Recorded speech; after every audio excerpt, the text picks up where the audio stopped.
And you're welcome to the 12 report here on News Central Television. I am Judith Atibi, standing in for Blessings Musugo. The headlines this morning. NUPENG insists on strike despite federal government's mediation efforts. FCT resident doctors commence 7-day warning strike over workers' welfare. An Australian mushroom murderer sentenced to life over toxic family lunch.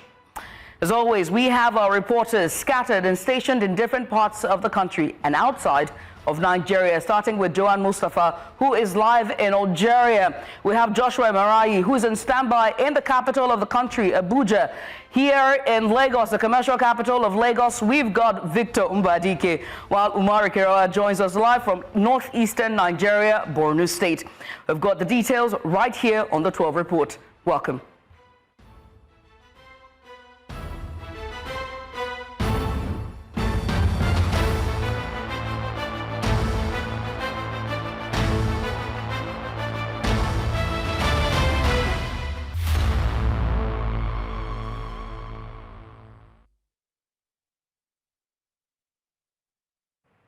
Let's begin this afternoon, shall we? But this time in the oil and gas sector, as the Nigerian Union of Petroleum and Natural Gas Workers has declared a nationwide strike starting Monday, September 8th, in protest against Dangote Refinery's plan to import 4,000 CNG-powered trucks, which the union fears could jeopardize its members' jobs. Now, despite efforts by the federal government and industry groups to mediate, NUPENG remains firm, calling the move an affront. Meanwhile, Petroleum has announced a separate 3-day suspension of fuel distribution beginning Tuesday, intensifying industry tensions.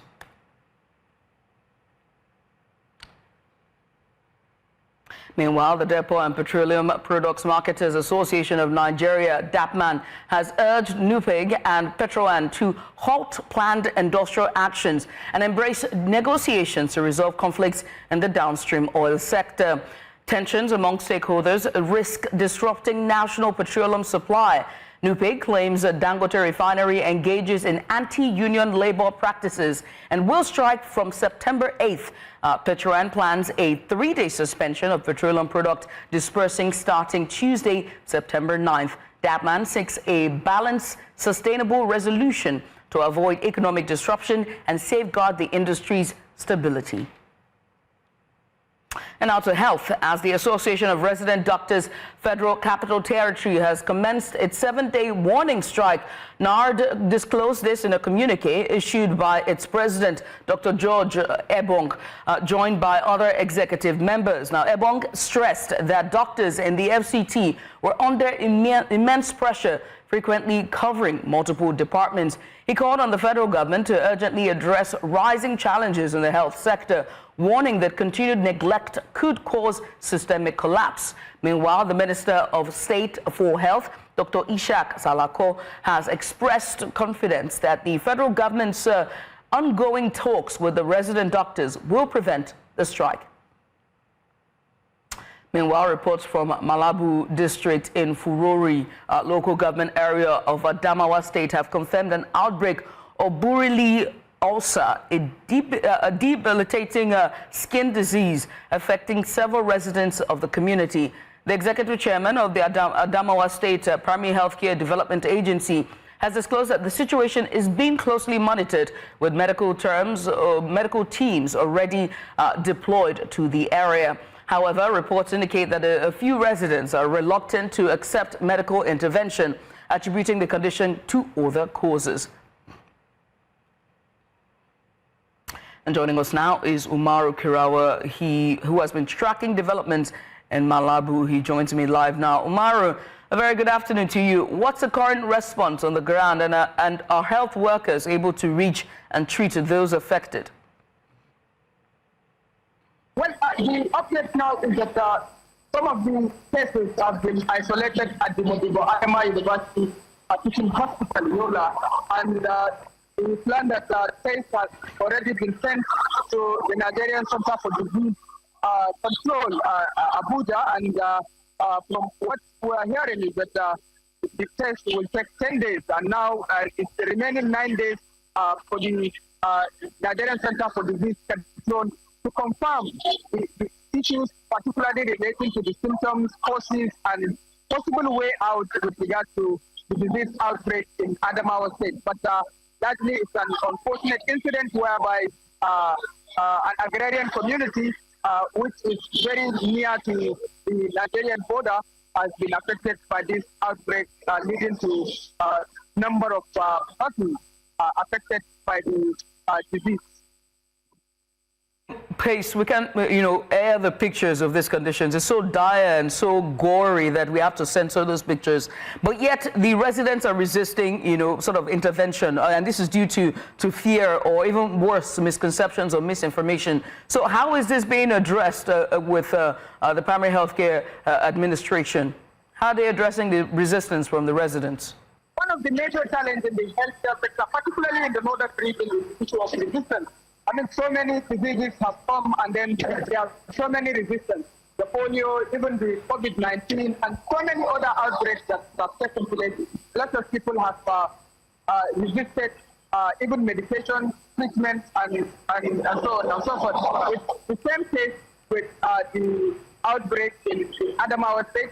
Large number of the individuals are not Unfortunately, I've lost connection there with our correspondent Umar Kirawa live from Malabu there in Adamawa State. We switch gears to Nigeria's commercial capital, Lagos, where commuters along the Oshodi-Apapa Expressway are raising the alarm over a damaged pedestrian bridge that has become a major safety hazard. With the bridge partly collapsed, many road users say they are left with little choice but to dash across the busy expressway, risking their lives daily. Let's go live now to News Central's Victor Mbadike, who is on the ground with the latest. Victor, paint for us a picture. What exactly are we looking at?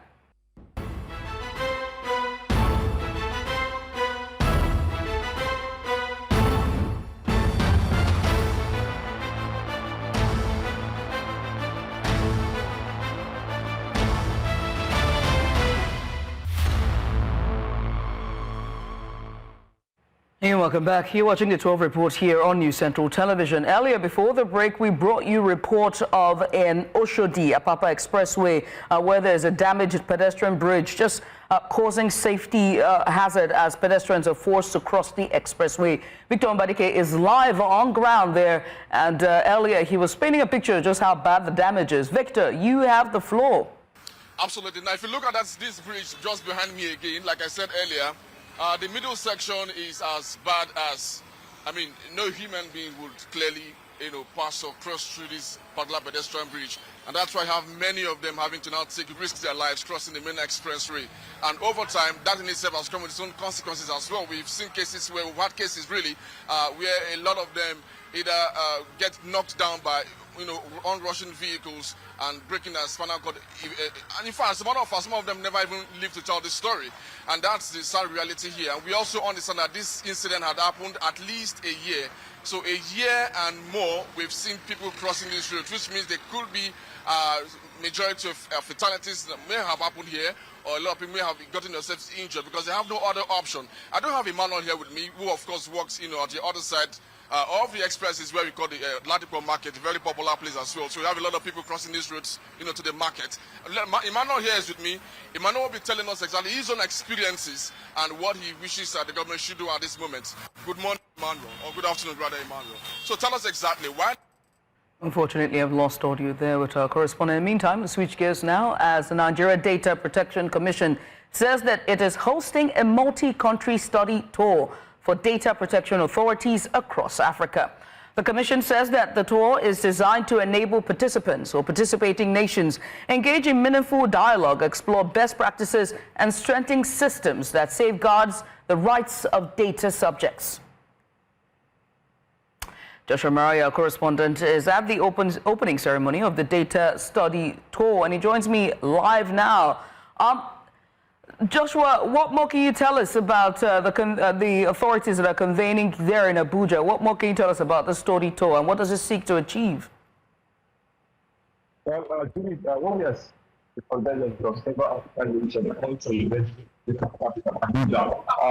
Nigeria's capital Abuja serves as a meeting point for several data authorities, particularly data protection officers will come to gathering here in Africa to seek ways to chapter conversation and the implementation of data protection for data projects and data subjects, particularly forward in Nigeria. In next coming days, what those participants will be doing is taking a call from the Nigerian Data Protection Commission, its modus operandi, its operating procedures, as well as looking at the legislative procedures that is backing the Nigerian Data Protection Commission on the way they are handling data protection in Nigeria and beyond the shores of Africa. The thing of this is particularly the National Assembly to see what laws are enabling this individual and maybe replicate them in the country.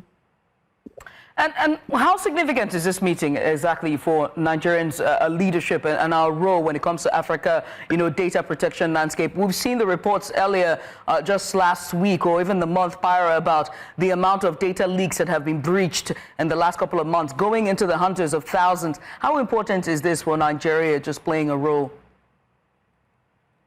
In this particular document, the fact that Nigeria is particularly leading in data governance in Africa. Because for Nigeria being the first destination for innovation money shows Nigeria is committed, and particularly to even say that Nigeria's data protection is not a case for to observe and learn. However, first conversations are impossible on the conversations, and one of which is how Africa should be at the role of its own data.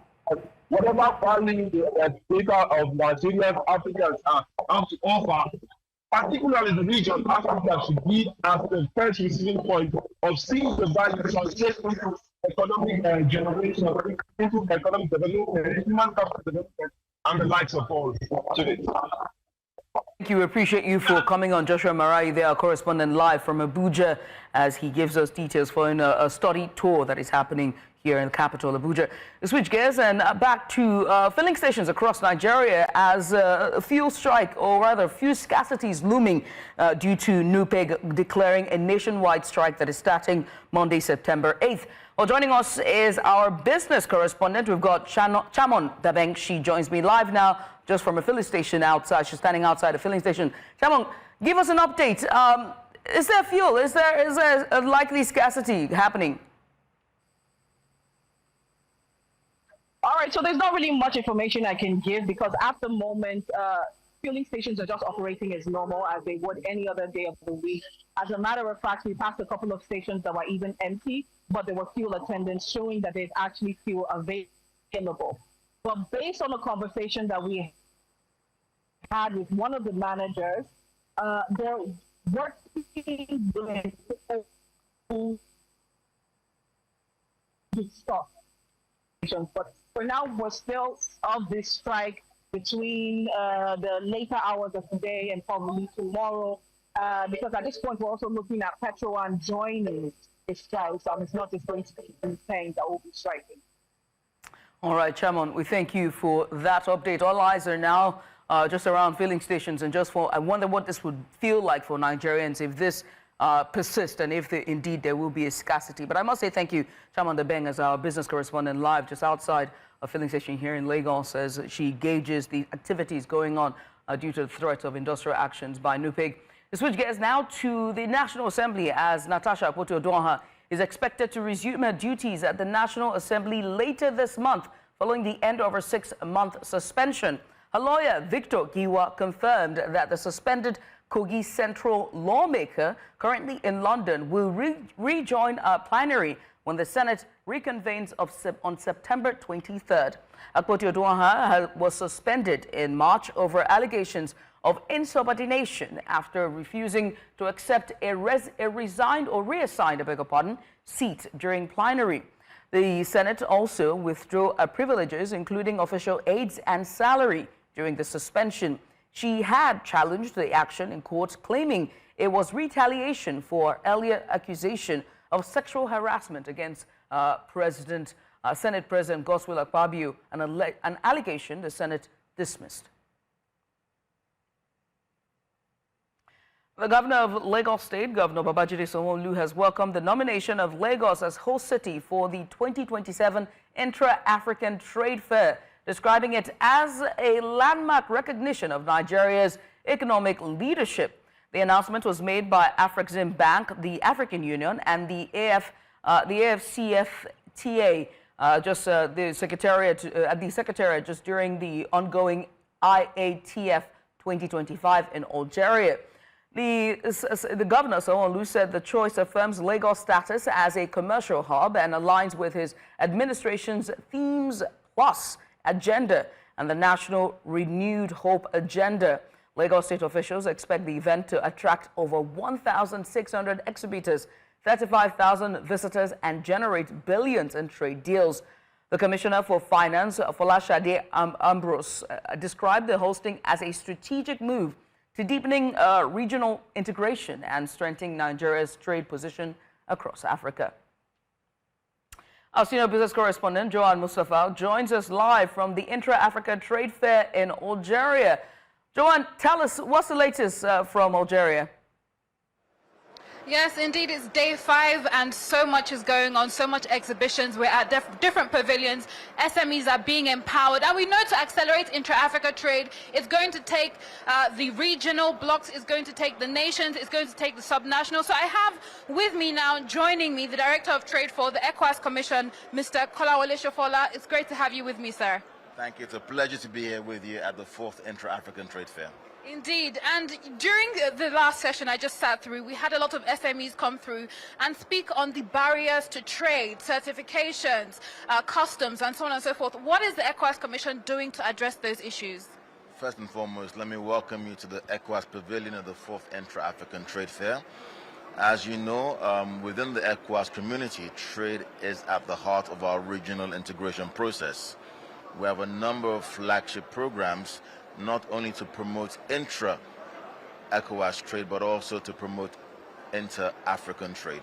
So, for example, our ECOWAS trade liberalization scheme is to enable those who are registered, that have confirmed products that are made in West Africa, to be able to trade across our borders freely without having to be charged duties. But we also know that there can be challenges in moving goods from country A to country B. So there are a number of trade facilitation interventions to make sure we make it easy for goods and people to move across the borders of West Africa freely and effectively. Yeah. And we know that something that has also been pushed by the AFCFTA is value addition. What is also being done by your commission in that regard of going beyond exporting raw materials and actually adding value and keeping the value chain within Africa? You've hit the key points and you've said the key words, especially on the value chain. ECOWAS has a number of strategic value chains, including agro-processing, including pharmaceuticals, constructions, automotive, to name but a few, where we are focusing our attention to make sure from farm to the customer, we're able to work on that process. So we have targeted a few of these value chains, and with the help of our community members and also some international partners, and we are supporting these SMEs to be able to enter into those value chains to export within the region and also globally as well. All right, thank you very much for your time. We have an SME that you have sponsored in person of Coco. She has an agri-tech business. Tell us a bit about how ECOWAS Commission has perhaps, powered, your SME and how you're benefiting, how you're finding this Intra-Africa Trade Fair 2025. Okay, thank you. I think this is an enlightenment for every SME that has been here. I mean, the creative industry within West Africa has been a beautiful experience for me. This is my first time, and I thank ECOWAS for the opportunity. It's just to interact with our sister countries, the trade barriers, knowing what we're doing, what we're supposed to be doing, so that we can trade amongst each other. This is the step for all the SMEs, and I believe that from here onwards, we know what to do, the next step for our businesses. And it's been a great experience. Hope market is moving here. It is moving. Wonderful stuff. So, of course, it's day 5. We have 2 more days to go. Exciting time. And, of course, we'll keep you updated right here from Algeria. Many thanks, Joanne. We appreciate you for that report there. Joanne Mustafa is our senior business correspondent from the ITFA. They're happening in Algiers, Algeria. We'll switch gears back to Nigeria, and this time to northern Nigeria, as the Northern Ethnic National Forum has called on President Bola Tinubu to declare a state of emergency on security and dismiss all service chiefs due to escalating violence and leadership failures in northern Nigeria. The forum criticized the ineffective security architecture despite substantial funding, and demanded new military leadership with clear mandates. It also urged a cabinet reshuffle to replace underperforming ministers to advance the renewed hope agenda. While commending economic reforms like subsidy removal and forex changes, the forum warned of rising hardships and called for increased investment in agriculture, manufacturing, power, transport, and infrastructure. The forum's appeal follows a similar call from the Northern Elders Forum. Still this time to the Middle East, or rather the Middle Belt of Nigeria, as the Joint Task Force Operation Enduring Peace, headquartered in Plateau State, is reaffirming its commitment to non-kinetic approaches, this time focusing on peace building through environmental sustainability. Commander of the operation, Major General Folonsho Oyilola, made this known at a tree planting exercise held at the Federal Government College, Zaria Road, Jos. News Central's Chizoba Anyonwe was there and now reports. Tree planting exercises have long been used to draw attention to the dangers of deforestation and climate change. In this spirit, Sector 1 of Operation Enduring Peace in Plateau State, led by its commander, spearheaded a campaign to promote healthier environments and improved livelihoods. With this development, I will want to make an observation that as it stands now, the weather in Plateau State has increased by 3 degrees centigrade. In the same context, even the depth of water table, where the permanent permeable rocks are found, it has also increased by 1 meter, all largely due to deforestation programs. Supporting the initiative, the General Officer Commanding 3 Division and Commander of Operation Enduring Peace emphasized that activities like this strengthen civil-military relations while aiding the military's broader mandate. As we continue to provide security for law-abiding citizens, it is equally important that we promote a clean and sustainable environment. Tree planting is one of the surest ways to achieve this, particularly in mitigating the effects of climate change and protecting the ecosystem. At the event, key stakeholders planted trees as a symbolic show of commitment and joint effort toward restoring the plateau's ecosystem. The benefit is not only now, but we are still going to enjoy it in the future, because as many of our forests are depleted, there is need for us to prepare for future. Being in the military is not only about wars or about fighting or about security. It's also about helping the society to be able to maintain the ecosystem and ensure that life is better for everyone. Operation Enduring Peace also used the occasion to donate wheelchairs and relief materials to some people with disabilities and orphans, respectively. In Plateau State, for News Central, Chizoba Anyonwe. The enacted Petroleum Industry Act, PIA, aims to boost the competitiveness of the oil and gas sector, foster economic prosperity, and align Nigeria's petroleum industry with global best practices. However, it appears the Act's benefits are not translating to tangible improvements at the local level, prompting host communities in the Niger Delta region to urge the federal government to prevail upon multinational oil companies to fulfill their corporate social responsibilities and contribute meaningfully to their host communities. News Central's correspondent Austin Azu takes it from here. Take a look. In 2021, the Petroleum Industry Act of Nigeria was signed into law by late President Muhammadu Buhari, aimed at restructuring the Nigeria petroleum industry, promoting transparency, enhancing governance, and stimulating investment. But many host communities in the Niger Delta region have staged protests against these multinationals due to alleged neglect.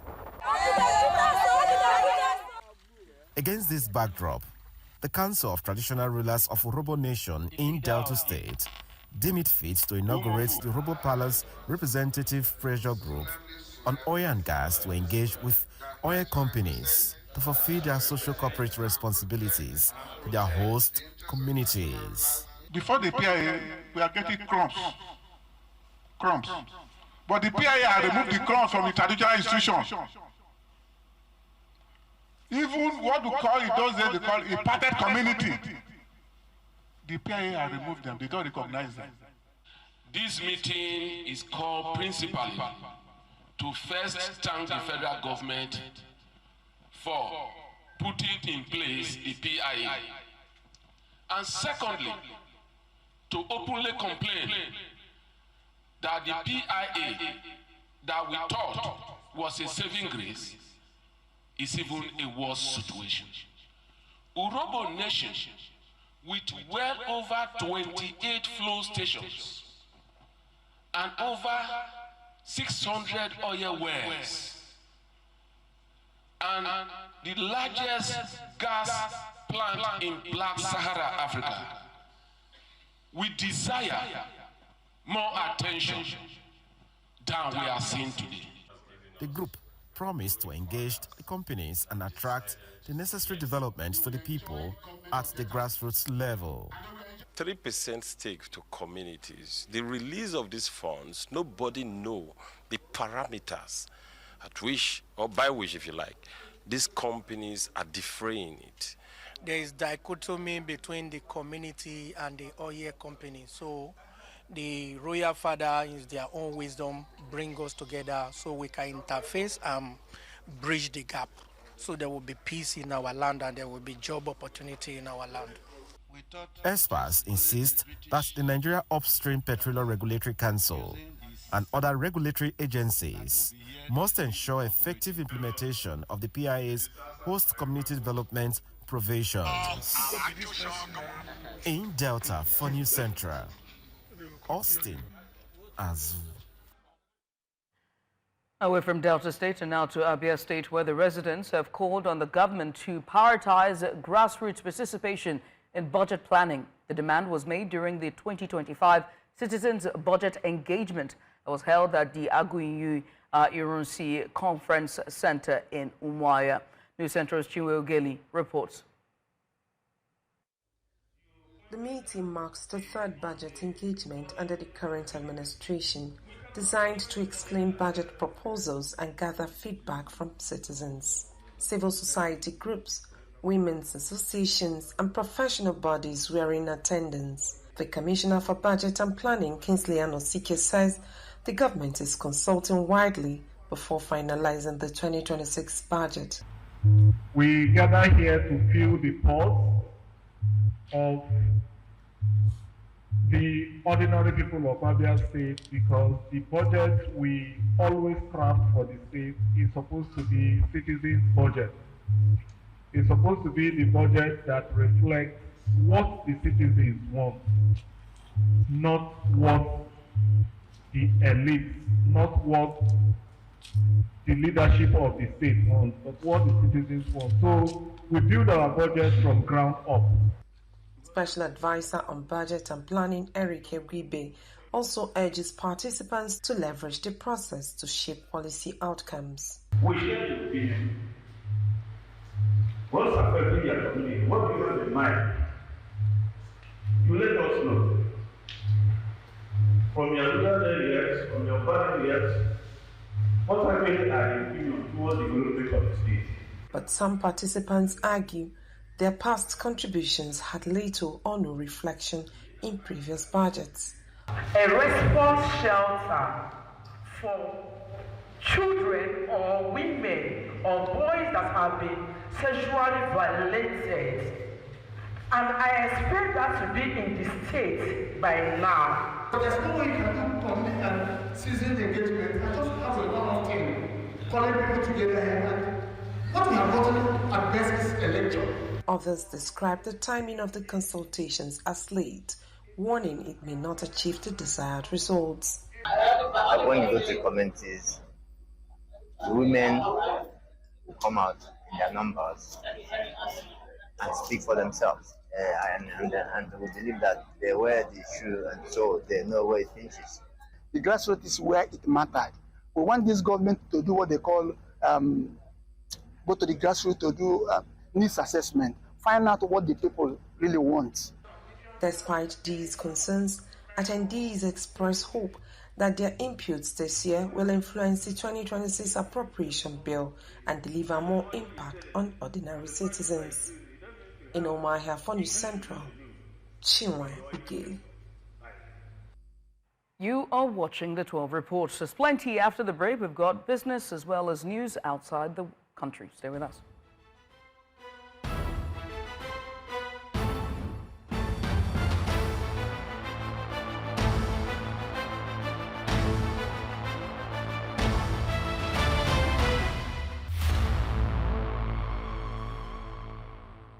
Welcome back. Now, before the break, earlier on the program, we did bring you a report from Oshodi Apapa Expressway, where a pedestrian bridge is so damaged that the pedestrians have no choice but to cross the busy express. Victor Mbadike is still at the scene. Victor, paint for us. What's the latest?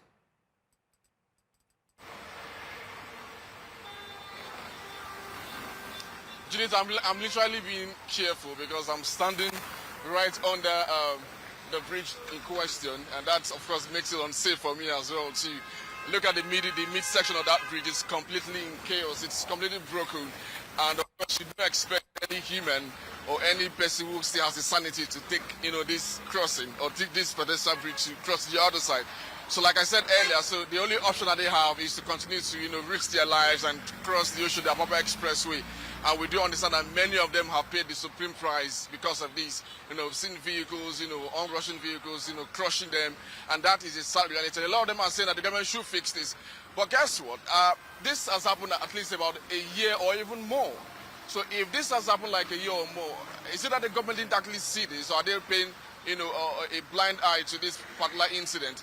We do understand that because of this particular incident last year, the government had to quickly, put up a quick...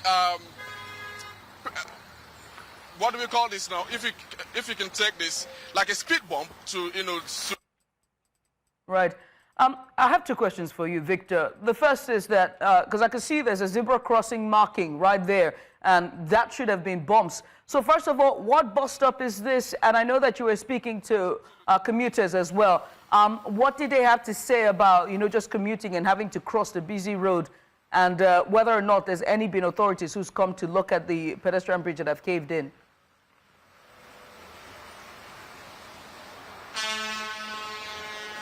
But the sad thing is we're in an area where we have a popular market called the Ladipo market. So most likely you have a lot of persons commuting on this particular stretch of the road. Now they are saying that if they had any other option, they wouldn't even risk their lives crossing this road. And of course, this has happened more than a year ago. So it means that the government know about this particular matter. They've also raised their own voices. And this, of course, is one way of letting the government know that they have a responsibility to save lives here. And if something urgently, Judith, is not done here, we might be seeing something much more tragic. It's tragedy waiting to happen in a very short time. Imagine if this had happened during the daytime. Imagine if this bridge had fallen during the daytime. Imagine the impact it will have on commuters or vehicles on this particular road. We understand that this actually happened in the middle of the night. So maybe we're actually lucky, but this is really not good for us at all. It's not good. Government should quickly, do what it needs to do to save lives here, rather than just pay lip service and ignore the cries and pleas of the users of this particular stretch of the road. Yeah, Victor, we want to say thank you for taking out the time to bring us this report. We appreciate you. Victor Mbadike, there's our correspondent live from the Oshodi Apapa Expressway. One of the pedestrian bridge have caved in.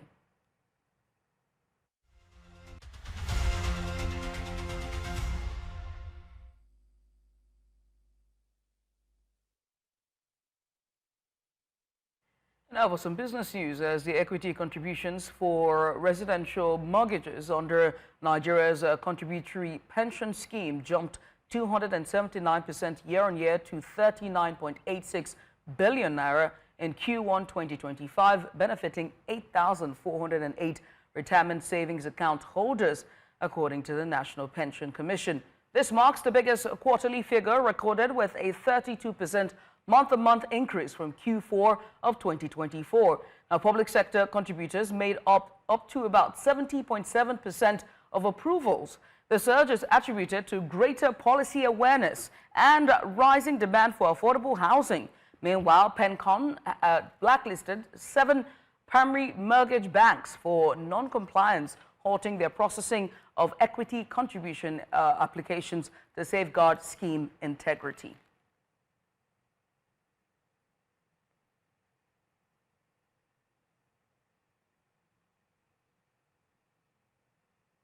And off to South Africa, where the country's rand held steady on Monday at 17.58 against the dollar, up 0.2% from Friday, as investors awaited critical economic data.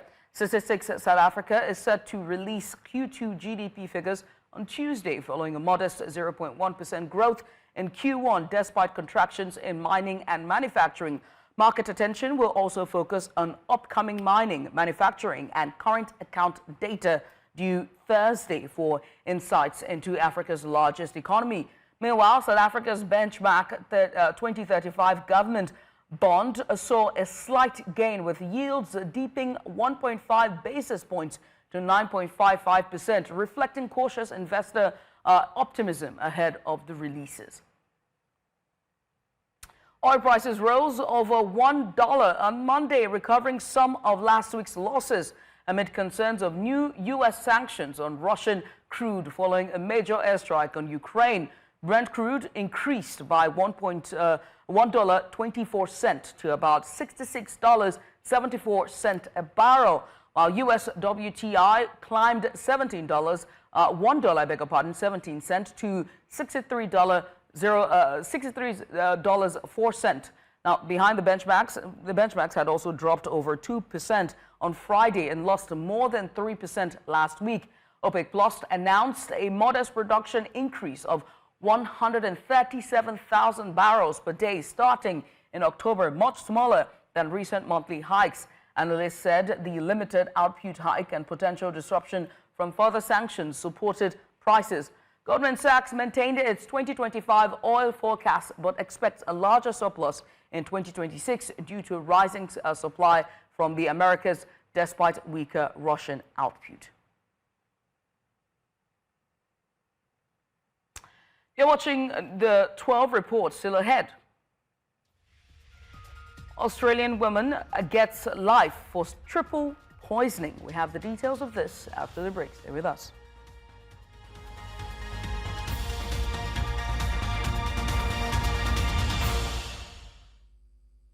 Now, just before we bring you the world wrap, let's circle back to Lagos, where some residents of Yanowuro in Lagos State were left homeless after unidentified men, escorted by police, demolished over 15 houses during a midnight operation on Saturday.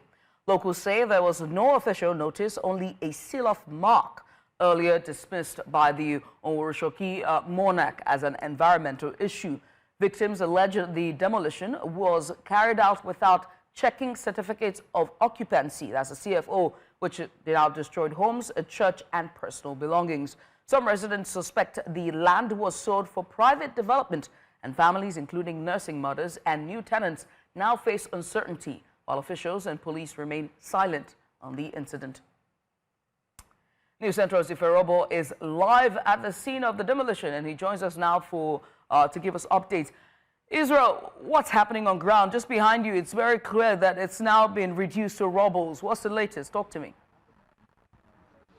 A whole lot happening here, Judith. As you rightly did say, just behind me there, you can see what used to be the homes of people in this community. It is now into a rubble. So much has happened here. You might want to call it a midnight horror. You might want to say it's a midnight horror, and yes, you are right if you call it that way. They were chased out of their homes. That's the word I can only use to describe what happened here today. Saturday night, they were chased out in the middle of the night on Saturday. They went to work on a Saturday morning. They had a home. By Sunday morning, they were homeless. And this is exactly what you can see right here in Oworu, here in Lagos. The man you see here with me, this used to be his compound. This used to be his house, his home. Now he's homeless. Talk to us here. Good afternoon to you. This is New Central TV. I'm so sorry for your loss. So sorry for your loss. But what exactly happened and how does this make you feel? Good afternoon. My name is Adinoga. I'm the owner of this compound. Now, what I hear from our KBC, they call every one of us, all the landlords here, that we should go and renovate our houses. Now, later we tell now everybody, we hold general meeting with everybody. So we hold meeting. Now, I'm the to renovate the house. I was so surprised. One day, KBC see the house, called general meeting with our chairman that he wants everybody to build in a house like this.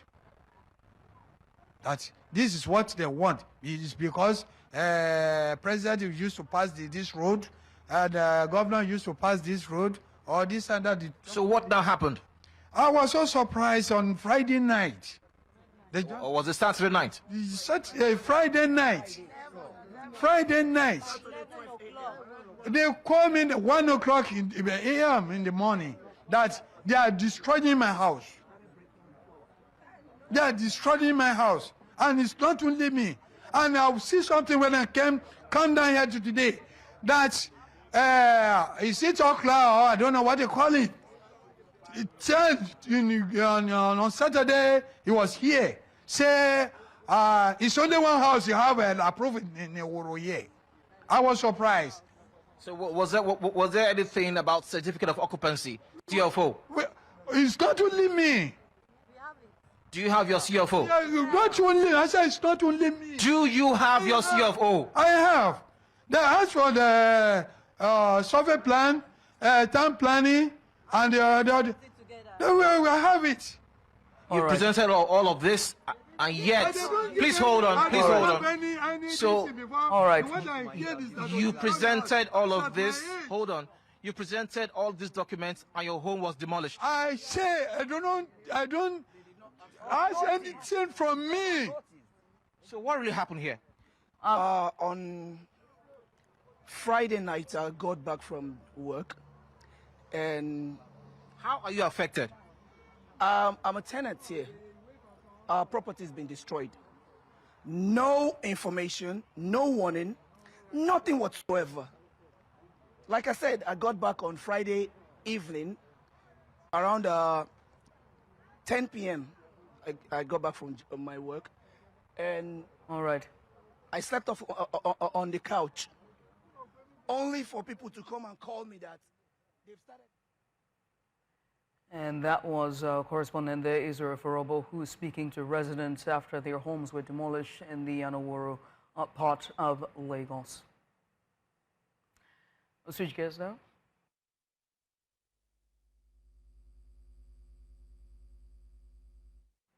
And off to Australia, where Erin Patterson, an Australian woman convicted of killing 3 relatives with a toxic mushroom meal, has been sentenced to life in prison with the possibility of parole after 33 years. The 50-year-old was found guilty in July of murdering her former in-laws, Don and Gail Patterson and Heather Wilkinson, after serving a beef Wellington laced with deadly death cap mushrooms in 2023.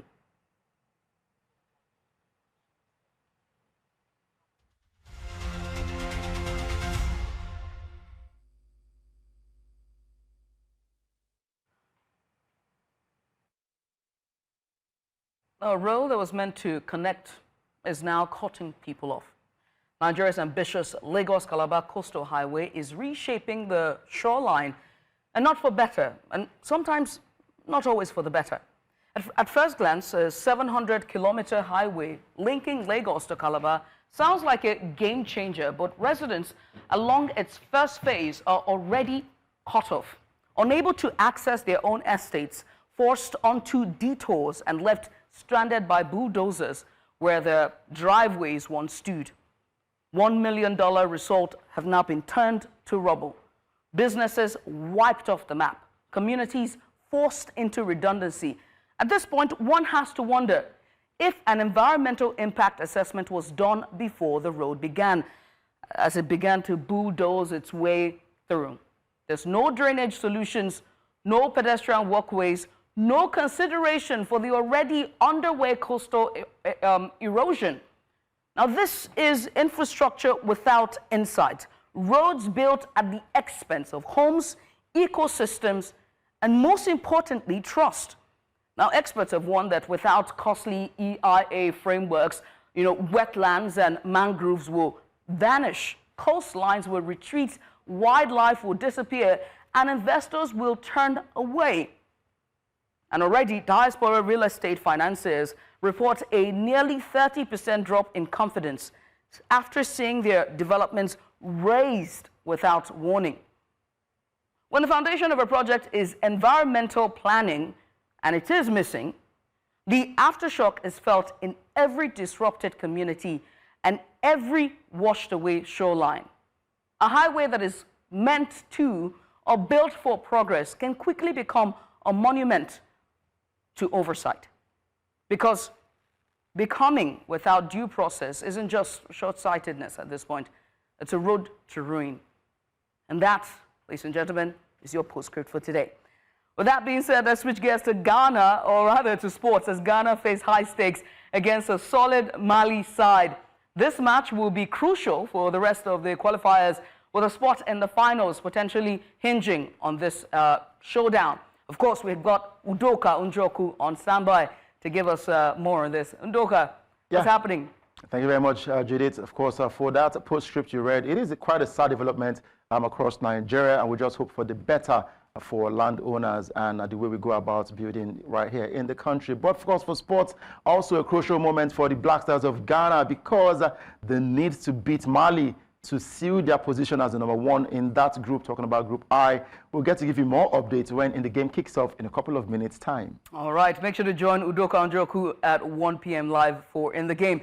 And that's pretty much all the reports we can take right here for the 12 report for this Monday afternoon. Now, do remember they can watch us live on Instagram. But first, make sure to follow us on social media. And if you see anything out there on the roads, do send us a WhatsApp message to the WhatsApp number now showing on the screen. Do follow us on social media. We're at News Central TV on every social media platforms. You can always watch News Central live on DSTV channel 422, Go TV channel 23, Star Times channel 274, Avo TV, and also live on YouTube. Many thanks for watching. I am Judith at TV.